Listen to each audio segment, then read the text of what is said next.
Okay, so I'm on my holidays at the moment. I'm in the glorious sunny Lanzarote in the Canary Islands. For those that might be American or don't know, these are quite a popular tourist place just off the coast of South Africa. And it's a place I've been to many times and I really enjoy it. But how's that related to ADHD? Because after all, this is an ADHD channel. Well, it's got me thinking.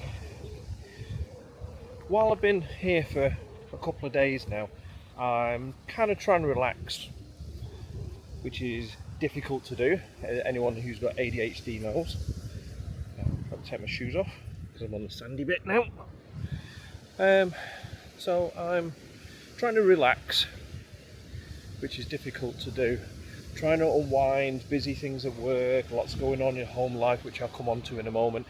But I need somewhere to decompress. I'm here with my wife at the moment, which is fantastic, just the two of us. But I need space to be me. And I find that sort of being in somebody's company continuously, it's kind of like with ADHD, and I've got ADHD, she hasn't.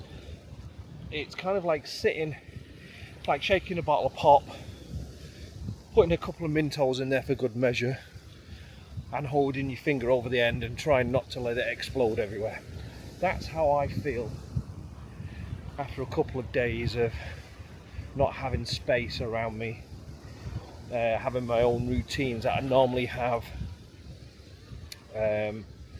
doing things that I would normally do to de-stress, like going out on my own, watching my TV, going to the gym, all these kinds of things. They're my coping mechanisms. They allow me to decompress. And I think it's really important that we do have those in our lives and we learn what gives us energy and what saps energy. So, there's an aeroplane going over. So it's important for us to have these things in our lives and recognise when we do need that away time from other people, when we need to do something to balance ourselves a little bit more. But what it's given me time to do, especially today, is catch up on podcasts and listening to things. I live in the UK. Everything that's happening in America at the moment is fascinating me. The whole Donald Trump debacle of him screwing up the world. But I'm also listening to podcasts that I've not listened to before around ADHD. And some of the things I've learned over the last day, I just didn't know existed. Or I just assumed it was me, which obviously isn't. One of the statistics that I heard today was for everybody who's undiagnosed with ADHD and doesn't get the support they need, throughout their life, so from roughly 8 to 80 they measure it, that undiagnosis costs society about 1.2 to 1.6 billion pounds throughout their life. This is due to people having time off work, people going off on the sick, having to find somewhere to sit down,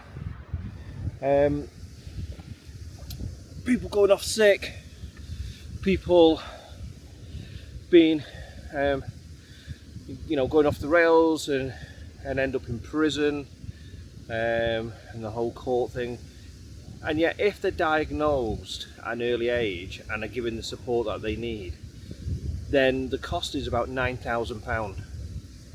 That's a massive difference. And you probably hear it quite often. I hear it a lot. People saying, oh, everybody's got ADHD these days. Everybody's diagnosed. I mean, I was only diagnosed last year, but I've known and I've had it for quite a while, but it was the diagnosis that kind of persuaded me that, yeah, I definitely do have it. I don't think we're overdiagnosing. I think we're actually now becoming very, very aware of the symptoms and what people are doing and how they're living their lives. I think we're a lot more in tune with it, especially post-COVID. I don't think COVID's caused a lot of it. It has made symptoms like mine worse, but they have been there. Memory, fatigue, forgetfulness, those kind of things have definitely been made worse since COVID. But it hasn't given me ADHD, it's just made my symptoms more apparent. And I think that might be why we're seeing a lot more people are being diagnosed now, because they can't hide it anymore. They can't keep it hidden away any longer. So anyway, just a quick update video, just so like you know, yeah, it's fine not to be fine. It's okay not to be okay.